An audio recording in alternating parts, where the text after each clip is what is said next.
After 5 years of a long-distance relationship through a phone screen, I decided to fly from the US to England to surprise Leo, the man I believed was the destiny of my life. For those 5 years, Leo was everything to me. He said he was an oil and gas engineer, always busy working on offshore rigs at sea. To help him deal with paperwork and financial troubles while working abroad, I didn't hesitate to send a total of 150,000 USD. That was all the money I had earned through hard work, along with money I had borrowed from relatives. I stood at Heathrow Airport, holding a sign with his name, my heart full of excitement. I wore my most beautiful dress and carefully applied my makeup, imagining how tightly we would embrace after years of waiting. But 1 hour passed, then 5 hours passed, the crowd gradually thinned, and Leo still didn't appear. I called and texted hundreds of times, but all I got were endless, hopeless ringing tones. Terrified that something had happened to him, I took a taxi straight to the address of the architecture firm he once told me he had worked at before going offshore. When I showed Leo's photo to the receptionist there, she looked at me with a very strange expression, a kind of pity that I will never forget. She said, "Miss, I'm very sorry. The man in this photo did indeed work here, but his real name was Thomas, not Leo. And most importantly, he passed away in an accident 6 years ago." I collapsed right there in the lobby.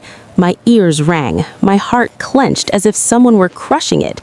So for the past 5 years, the person who texted me goodnight every evening, the person who promised to marry me, the person who took every dollar of my blood and sweat, never actually existed.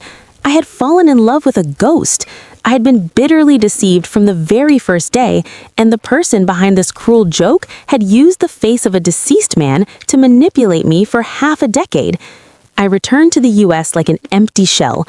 The only person who came to the airport to pick me up was Sarah, my coworker from the same company and also my closest friend since college. Seeing how emaciated I was and how swollen my eyes were from crying, Sarah hugged me tightly, cried with me, and kept cursing that wretched scammer. She took me back to her place, cooked porridge, made tea, and told me to stay for a few days so she could take care of me. I thought, at least I still have one real friend left in this world. During the days I stayed at Sarah's place, instead of feeling comforted, I began to sense that something was very wrong.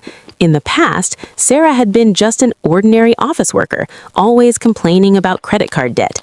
But now, her apartment was filled with luxury handbags, and designer shoes were piled up along the hallway. Sarah looked more beautiful than ever. She used the most expensive cosmetics and dressed like a high society lady. When I asked her about it, she just smiled casually and said, "Just doing a bit of extra work on the side. I want to love myself more after breaking up with my ex." What confused me the most was that Sarah already had Mark, a boyfriend who was incredibly kind and sincere. Mark took great care of Sarah and even frequently came over to cook for both of us out of sympathy for my situation. But Sarah didn't seem to appreciate it at all. I noticed that whenever Mark had just left, Sarah would hurriedly change into her most glamorous dresses to attend lavish parties at five-star hotels. She openly told me, "Men like Mark are just for fun. I need to find a big fish, a real tycoon, to change my life." I lay on the sofa in the dark room, with only the light from my phone screen illuminating my tear-streaked face. I kept hitting send on messages to Leo. "Where are you? Please answer me. I'm in London and they say you're dead. Please tell me that isn't true." The messages were sent into the void. No reply, no read receipts. At the same time, from the bathroom, the steady sound of running water from Sarah's shower continued to echo. Suddenly, a very soft ting sound rang out from the coffee table beside the sofa. It was Sarah's phone. I glanced over and saw the screen light up brightly with a new message notification from a hidden app. What nearly made my heart leap out of my chest was that the timing of that message appeared at exactly the same second I had just pressed send on a message to Leo. A wild suspicion surged inside me. Could it be? Trembling, I reached out to pick up Sarah's phone to check. But just as my fingers touched the cold surface of the phone, the sound of running water in the bathroom abruptly stopped. The door opened, and Sarah stepped out with a towel wrapped around her head, her face fresh and beautiful thanks to layers of expensive skincare. Seeing me staring at the phone, Sarah's eyes sharpened for a split second before quickly returning to a falsely gentle expression. "You're not asleep yet. Don't text him anymore. That scammer isn't worth it." Sarah said, quickly grabbing the phone and slipping it into the pocket of her bathrobe. I pulled my hands back, my heart pounding wildly, forcing myself to appear calm. Oh, I was just checking the time. I lay back down and turned toward the wall, but my mind was spinning. How could someone who was drowning in debt like Sarah afford skincare products that cost hundreds of dollars?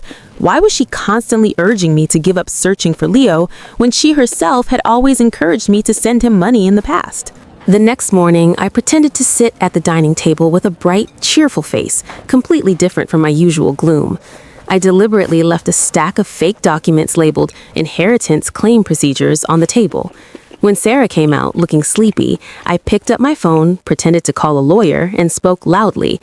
Yes, I understand. Since my father has no other relatives, the $2 million USD insurance payout will be transferred directly into my account next week, correct? I caught a glimpse of Sarah freezing mid-step. Her eyes lit up in a terrifying way, but she immediately put on a concerned expression. What did you say? $2 million? Oh my God, congratulations! Heaven is finally making it up to you. She hugged me tightly, but this time the embrace felt as cold as a snake coiling around its prey. That night, my phone vibrated non-stop. No more excuses about projects or offshore rigs. Leo sent me a photo of an elderly woman lying on a hospital bed, covered in tubes and wires. He texted in panic. My love, I'm begging you on my knees. My mother suddenly had a stroke. She needs emergency surgery or she won't survive the night. I regret everything that happened in London. I was trapped by creditors and couldn't show up. But please save my mother. If she makes it through, I swear I'll spend my whole life making it up to you. We'll get married as soon as I return to the US. I'll give you a real family. At that very moment, Sarah rushed in from the next room, pretending as if she had accidentally heard me crying. She put her arm around my shoulders, read the messages, and sobbed. Oh my God, that poor woman. See? Leo never lied to you. He's just suffering so much. This is a human life. You have inheritance money, don't you? Save his mother, and the two of you will have a dream wedding. If it were me, I wouldn't hesitate for a second. I looked deep into Sarah's eyes. In the darkness, I could see her greed glittering even more clearly than her fake tears. She was using the image of a dying mother, though it was the mother of a man who had already died in the photo, to squeeze the last remaining money out of me. I nodded, pretending to be convinced. You're right. A human life is the most important. I'll withdraw 200,000 USD in cash.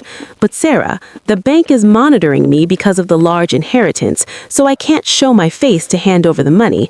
Will you help me?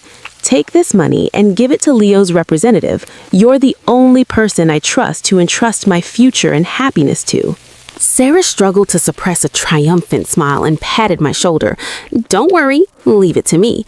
I'll take care of everything so you can become a bride soon. She had no idea that the cash would become the strongest piece of evidence to send her to prison. I told Sarah that because the amount was too large, 200,000 USD, I couldn't withdraw it in cash for safety reasons. I asked her to go with me to the bank to handle a direct transfer to Leo's representative. To further build her trust, I added, Sarah, I'm really afraid of being scammed, so I'll transfer the money into your account first, and then you can handle the transaction with them. You're the only one I trust. When Sarah heard that the money would be transferred into her own account, her eyes lit up and she agreed immediately. That morning, she dressed in her most luxurious outfit, carried a designer handbag, and walked triumphantly into the bank with me. What she didn't know was that I had prepared a secret cheering squad. I had arranged for Mark, her boyfriend, and Sarah's mother to arrive at the bank 15 minutes earlier, asking them to hide behind decorative columns to witness the surprise I had prepared for Sarah. I told them I was going to give Sarah a large sum of money to thank her for her help. When we sat down at the counter, I deliberately spoke loudly so that everyone hiding nearby could hear. Sarah, you're sure this is the account of Leo's family to pay for his mother's surgery, right? If I transfer these 200,000 USD, I'll be left with nothing. Sarah grabbed my hand, acting with full dramatic flair. I swear, this is about saving a life, Ava. Just transfer it. I'll protect you." The moment Sarah pressed to confirm her signature on the electronic pad to receive the money, I signaled for Mark and her mother to step out. At the same time, instead of the bank teller completing the transaction, two men in suits walked over from the office in the back. It was the financial crimes investigators whom I had filed a report with earlier. The bank employee calmly turned the computer screen around. It wasn't a transfer order on the screen, but the entire 5-year transaction history showing my money flowing directly into Sarah's secret account to buy handbags and cosmetics. Mark stepped forward, his face contorted with pain, staring at the screen. Sarah's mother trembled as she approached and slapped her daughter hard across the face. "I raised you and paid for your education so you could deceive your own best friend?" Sarah panicked and tried to grab her phone to delete the evidence of Leo, but the police were faster. They handcuffed her right there at the counter. I stood up, took back my ID, and whispered into her ear, "Banks don't transfer money to the dead, Sarah. And Leo's mother, she passed away with him 6 years ago." Sarah was escorted away through the crowded bank lobby, screaming and begging Mark, but he silently turned his back on her and tossed the designer handbag she was wearing into a trash bin. After Sarah was taken into temporary custody, I didn't want to see her face ever again. But a week later, her mother came to find me. She brought a bank check worth $150,000 USD. Through tears, she told me she had sold her house, their only asset, withdrawn all her savings, and borrowed more money to gather enough to repay me. She didn't beg me to love or forgive Sarah. She only said, "I know what she did to you is unforgivable, but please take this money back and withdraw the charges. I can't go on living if I see her go to prison. Let me take her far away from here." Looking at the elderly mother bearing the horrific consequences of her daughter's greed, I realized that if I sent Sarah to prison, I would only be satisfying my momentary anger, while the person truly destroyed would be this innocent old woman. Moreover, getting my money back was the most practical way to compensate for the 5 years of youth I had lost. I took the check, the money that had always been mine. I signed the withdrawal of charges and turned the case into a civil settlement. After I withdrew the charges, Sarah returned to the company with a completely different face. She played the role of a pitiful victim who had been blackmailed and framed by me. She spread rumors to our colleagues that I had become delusional after a failed relationship and had forced her mother to sell her house for money. The looks of admiration people once had for me turned cold and disgusted. My boss called me into the office and hinted that I should voluntarily resign to avoid damaging the company's image. I stood in the office feeling that my kindness had been trampled into the ground. It turned out that Sarah had gone around telling all our coworkers and the management a completely different story. She cried and claimed that I was the real scammer, that I had staged the whole Leo affair to extort her family and force her mother to sell her house. She said Ava went crazy because of blind love, then turned around and blamed me to gold dig her mother. That $150,000 USD was money she extorted from me. She even used her influence to isolate me, making my boss begin to question my moral integrity. Sarah felt triumphant, believing that since I had signed the withdrawal of charges, I no longer had any evidence to fight back. But Sarah was wrong to think she could control everyone. At the moment when I was most isolated, Mark appeared. Mark was no longer the gentle, timid man he used to be. He walked into our office with a resolute attitude. In front of all the colleagues and the management, Mark requested to speak publicly. He took out a USB drive and said loudly, "My name is Mark, Sarah's former fiancé. I'm here to stop these filthy lies." Mark began playing secretly recorded videos that he had covertly made while Sarah was using voice cloning software to impersonate Leo right in their home. Even more horrifying, he publicly revealed messages Sarah had sent him, in which she smugly bragged, "That idiot Ava has withdrawn the charges. Now I'll make sure she has no way to survive in this company." Mark looked straight at Sarah, whose face had turned deathly pale, and said, "Sarah, I was prepared to stay silent so you could start over the way your mother wanted. But when I saw you use Ava's compassion only to turn around and bite her, I knew I had to speak up. You're not just a scammer, you're cruel." The truth was laid bare in the most brutal way. The management immediately changed their attitude. This time, without me having to do anything, the company decided to fire Sarah on the spot for slandering a colleague and committing serious ethical violations. The force of Mark's testimony was like a fatal blow. People throughout the company came forward to apologize to me, while Sarah was escorted out of the building by security in utter humiliation. After that day, Mark met me at the cafe in the lobby. He said, "I'm sorry I realized her true nature too late. I helped her mother recover part of the money from the designer items Sarah hadn't managed to get rid of yet, so she wouldn't end up homeless. I decided to submit my resignation, not out of fear, but because I wanted to begin an entirely new journey with a clean slate. I used the $150,000 USD I had recovered to invest in a project of my own." People always say marriage is the grave of love, but I never imagined that grave would be dug so fast. We had 6 years together, a long journey from falling in love in 2018 to buying a house and raising 2 little dogs. In December 2023, I walked down the aisle in a white dress, believing I was the happiest woman in the world. But it turned out everything was just a cheap play. He was the lead actor, and I was the one who paid for the ticket. Everything began to fall apart one afternoon after we went golfing with friends. When I noticed him lingering in the yard for an unusually long time, saying he was checking on the dogs, my curiosity got the better of me and I stepped outside. What I saw stopped me cold. My husband was secretly FaceTiming someone. "Who was that?" I asked, my heart tightening slightly. "Oh, just Rick, the guy at the golf course earlier. He was asking about some clubs," he replied, unable to meet my eyes. But I knew for a fact there was no one named Rick in that group. That night, after he had fallen into a drunken sleep, I picked up his phone. There was no Rick. Instead, there was a location being shared nonstop with an unfamiliar woman. I used my own phone to text that number. "Where are you?" A few minutes later, a photo came through that made the blood in my veins freeze. A pair of women's legs stretched out on a sofa, along with the message, "We're still here." We. Those 2 words cut into my heart like 1,000 knives. I tried to lie to myself, telling myself it was probably just a cruel joke or that someone had texted the wrong number. But the name Rick, that fake name he'd blurted out earlier in the yard, his face twisted with anxiety, kept haunting me. If there was nothing to hide, why make up a name? That's when the investigation in the shadows began. For the next 2 weeks, I played the role of the perfect wife. I still made breakfast, I still kissed him goodbye every morning before work, but inside, I was a detective, quietly collecting every fragment of betrayal.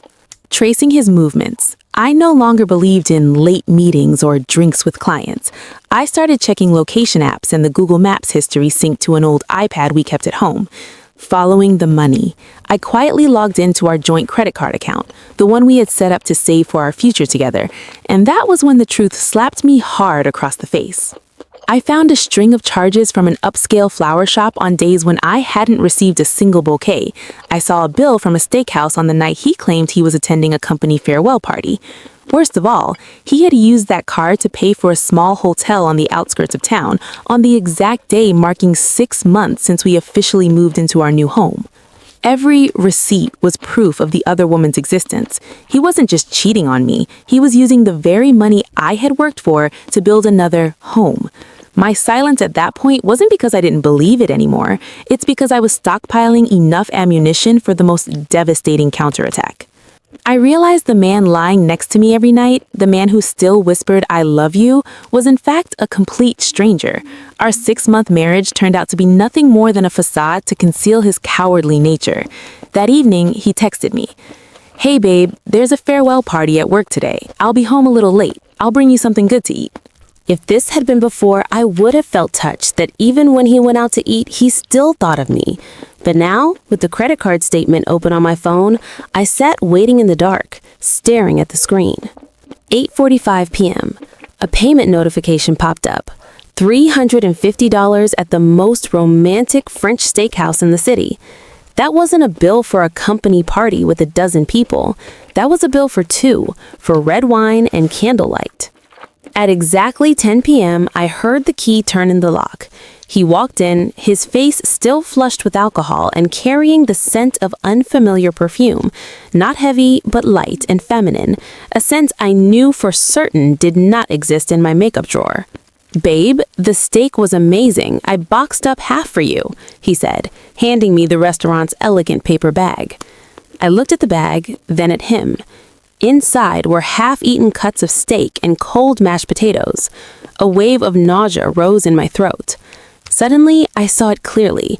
While I had been sitting at home waiting for him, worrying about his health if he drank too much, he had been sitting under candlelight, cutting pieces of meat for another woman, laughing and talking about the future, using the very money I had saved with him to pay off our mortgage. And then he brought back the leftovers of that evening and handed them to me, like alms given to an emotional beggar. "Did you have fun?" I asked, my voice eerily calm. "Of course. The staff kept pushing drinks on me," he lied casually, without blinking. I looked straight into his eyes, searching for even the slightest ripple of remorse. There was nothing. Only shamelessness wrapped in the mask of a good husband. In that moment, I grabbed the food bag, walked straight to the trash, and threw it away. "I'm not hungry," I said, then turned and walked off. That night, lying beside him, I felt a chill run through me. I realized I hadn't just been betrayed emotionally, I had been intellectually insulted. Who did he think I was? A fool who would quietly gnaw on the leftover scraps of someone else's happiness? My patience truly began to run out when I uncovered the next truth. Father's Day was approaching, and instead of taking me to visit his family, he had come up with a far more bold and far more disgusting plan to introduce a new wife to his parents while our marriage wasn't even 6 months old. Father's Day that year was blazing hot, but my heart felt frozen solid. Early that morning, he clutched his head and groaned, claiming a pounding headache that made it impossible for him to go visit his parents with me as planned. "You should just go to your parents' place," he said, in a voice dripping with fake concern. "Your dad's about to have surgery anyway. I'll take a nap, then drive over to see him later this afternoon." I nodded quietly and drove off, but my mind was full of suspicion. I didn't go straight to my parents' house. Instead, I parked in a hidden corner near my in-laws' house, where their entire family was hosting a backyard BBQ. I wanted to see whether his headache was real. I didn't have to wait long. About 2 hours later, my phone buzzed non-stop. It was a call from Sarah, a mutual friend who was also at the party. Her voice was panicked, mixed with loud music in the background. "Hey, are you here? I can't believe what I'm seeing. Your husband, he just brought some girl with him. He's drunk out of his mind. He's standing in the middle of his parents' yard, making out with her, bragging to his cousins that this is his real destiny." It felt like an explosion went off inside my head. All the endurance, all the silence I had maintained while gathering evidence erupted into pure rage. I immediately drove straight into my in-laws' driveway. What I saw was even more revolting than what Sarah had described. Under the old oak tree where we had taken our wedding photos just 6 months earlier, my husband stood with a beer in his hand. One arm was wrapped around the waist of the woman from that photo, laughing loudly. He was introducing her to his parents, who stood frozen in shock, as if she were some great personal achievement. "Dad, look, she's the one who really understands me," he slurred smugly. When he saw me step out of the car, the smile on his face froze for a split second, then quickly turned into a drunken, defiant glare. The mistress leaned into him, pretending to be a helpless victim. My mother-in-law stepped forward, trembling. "Honey, I didn't know. I truly didn't know he would dare to..." I looked at her, then straight at the man who still carried the title of my husband. The humiliation at that moment wasn't mine. It was his. In front of his entire family, in front of the people closest to him, he had personally shattered the last shred of his dignity as a man. "You're right," I said clearly, my voice steady and unexpectedly sharp. "A liar belongs with a husband stealer. You two are a perfect match." I turned to my father-in-law, who was staring at his son with utter disappointment. "I'm sorry for ruining your day, but I suppose this new daughter-in-law your son brought home is gift enough." I turned and walked away, without a single tear. Amid the murmurs and whispers of his relatives, I knew that from that moment on, our marriage was truly over.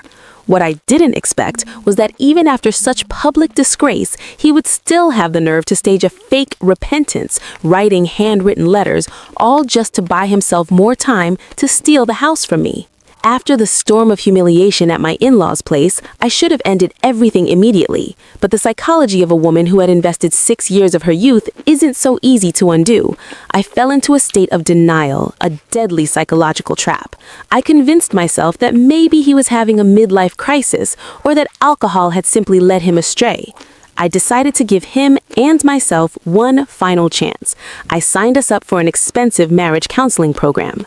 After that day, he suddenly did a complete 180. From a man full of defiance, he transformed into a model husband, so convincing that I almost believed for a moment that miracles might actually exist. Every morning, I woke up to the rich smell of coffee and breakfast already set on the table. He filled the living room with bright bouquets of roses, sent sweet messages saying, "I know I was wrong, please give me a chance to fix this." He took me on dates to the same places where we had first fallen in love back in 2018. He held my hand, looked deep into my eyes, and swore that the other woman had only been a momentary mistake. For a few short weeks, I allowed myself to dream of reconciliation. But once again, my intuition sounded the alarm. While he was holding my hand across the dinner table, I noticed his phone was always face down. When he went into the bathroom, he took it with him and stayed in there for a long time. By day, he played the role of the remorseful husband. By night, he was still feeding that affair. I started noticing the small details. Call logs wiped clean every single day, the lingering scent of unfamiliar perfume on his jacket, even when he claimed he had only gone to the grocery store. And finally, the breaking point, when I accidentally read a draft of a letter on his computer. He proudly told me it was the letter he had written to end things with the mistress. I expected finality. I expected a declaration that he was choosing his wife. But no, that letter was a direct insult to my trust. He wrote to her, "My love, these days with you have been the time I felt most alive. I cherish every moment we spend together, but right now I have to fulfill my responsibilities to my wife, to try to save this marriage. Please wait for me. I need time to get everything in order." So that was it. The remorse, the romantic dinners, the flowers, none of it was real. It was all a delaying tactic. He had no intention of coming back to me. He was just performing so I wouldn't file for a divorce right away, so he could buy time to move assets or simply to calm public opinion after the scandal at his parents' house. Right before the first marriage counseling session I had scheduled, he suddenly dropped the mask. He looked at me with cold, ruthless eyes and said, "I'll go to counseling this one time only, so outsiders can see that I tried. After that, we're getting divorced. I don't feel anything for you anymore." My heart broke for the second time, but this time it didn't shatter into pieces. It hardened into stone. I realized I was trying to save a ship that had already sunk, with a captain who was secretly drilling more holes to make sure it went down faster. After the humiliating counseling session, where he openly stated he was only there for appearances, I felt like I couldn't breathe in my own home anymore. I decided to move back to my parents' house for a week to clear my head. I believed that no matter how cruel he was, he would at least preserve a final shred of respect for the home we had built together over 6 years. I was wrong. He wasn't just a cheater, he was an invader. On the morning of my third day at my parents' house, a strange instinct pushed me to open the home security camera app. My heart nearly jumped out of my chest when I saw a pair of unfamiliar high heels sitting right by the front door. My hands trembled as I switched the camera to the bedroom, the most private, most sacred space of a marriage, and I froze. She was there, casually sitting at my vanity, using my perfume, wearing the bathrobe I loved. Even worse, on our wedding bed, the place where we had sworn fidelity, her clothes were strewn everywhere, tangled together with my memories. He had turned our home into a motel for his affair the moment I walked out the door, and it didn't stop there. In a final, twisted act of provocation, through the smart TV system synced to his phone, I saw that they had created a couples playlist together. Love songs, romantic melodies, echoing brightly through my living room. I sat in a small room at my mother's house, watching the music playlist scroll non-stop on my phone in real time. Every song felt like a slap across my face. They were dancing, laughing, enjoying life, using the very comforts I had worked so hard to pay for. He wasn't just betraying me emotionally, he was deliberately erasing my existence, turning me into a stranger in my own home. Just as my resentment reached its breaking point, another piece of devastating news hit. My father suddenly suffered a heart attack and had to undergo emergency surgery. In my panic, I texted him, the man who was still legally my husband. My dad is in emergency surgery. I'm completely overwhelmed. Can you come watch the dogs or help me out somehow? We're still husband and wife after all." And this was his response, colder than death itself, sent from the same bed where he was lying with another woman. "I already have a new girlfriend and a new life. I'm no longer part of your world. Take care of it yourself and don't bother me for another second." That message was the final knife, cutting off the very last trace of hope. Its cruelty was so absolute that the pain inside me suddenly vanished, replaced by an icy clarity. I didn't cry anymore. I stared at the playlist still playing on the TV and silently swore, "I will make you regret this shamelessness." That heartless text on the night my father was fighting for his life was like a brutal wake-up call. It didn't break me. It burned away every last bit of mercy I had left. I realized that with someone who has no heart, forgiveness is nothing but self-destruction. I began a quiet but ruthless counterattack. I stopped begging. I stopped questioning. I simply collected evidence. Videos from the security cameras showing her mistress casually using my belongings, the joint credit card transaction history he used to wine and dine her, and most importantly, that text message, "I already have a new girlfriend and a new life," ironclad proof that he had unilaterally abandoned his marital obligations. Drunk on the arrogance of his new romance, he truly believed he would walk away with half the house. He was wrong. In court, my lawyer presented every piece of evidence: his public infidelity, his misuse of shared assets for an illicit relationship, and his cruelty in abandoning his wife while her family was facing a medical emergency. Because the house had been maintained primarily by my income, and because he had openly admitted to having a new life before the divorce was finalized, the judge ruled in my favor. The house was mine. The day he moved out was a gray winter afternoon. I stood on the balcony watching him and his mistress awkwardly haul boxes into a beat-up car. No more fancy dinners, no more financial cushion from me. His once perfect image crumbled, replaced by exhaustion and disarray. Only after losing the house and my financial support did he truly begin to experience his so-called brilliant new life. Unable to afford a decent apartment in this expensive city, he had no choice but to drag his mistress back to live in the basement of his parents' home. After the Father's Day scandal, his family now looked at him with nothing but disappointment. The man who had once been their pride was reduced to a ghost in their basement, living in poverty and constant arguments with the mistress, who had quickly realized he had nothing to offer beyond a hollow, flashy facade. And me? After throwing every last thing that belonged to him out of the house, I changed all the locks and dumped our old wedding bed straight into the trash. I renovated the house in a style I loved and turned it into a true sanctuary. My father recovered and stayed with me for a while. Every morning, I wake up next to my two little dogs, breathe in the air of freedom, and thank life for letting me see the true face of a traitor early enough. 6 years may be long, but the remaining 60 years of my life will be reserved only for what truly deserves me. From this painful story, there is one truth every woman needs to remember. Never place your entire trust and your entire life in the hands of a man. Whether you've been together 6 years or married 6 months, hearts can change. Don't let a lavish wedding or the fear of public judgment trap you in a toxic relationship. The most important lesson of all is this: women must be financially independent. When you have money and independence, if betrayal happens, you can still stand tall and throw the unworthy man out of your house. You can take care of yourself, take care of your parents, and keep your home. But if you have nothing, you'll be forced to endure humiliation in exchange for their fake kindness. Betrayal is, in truth, a kind of purification. It clears the trash out of your life to make room for something better. Don't stoop to public confrontations. Don't degrade yourself. Just live well, live beautifully and successfully in the home that is yours. That is the most subtle and devastating form of revenge. Those who betray will eventually pay the price with a life of hardship and humiliation exactly equal to what they inflicted on others. Remember this: love with all your heart, but always keep a cool head and a full wallet.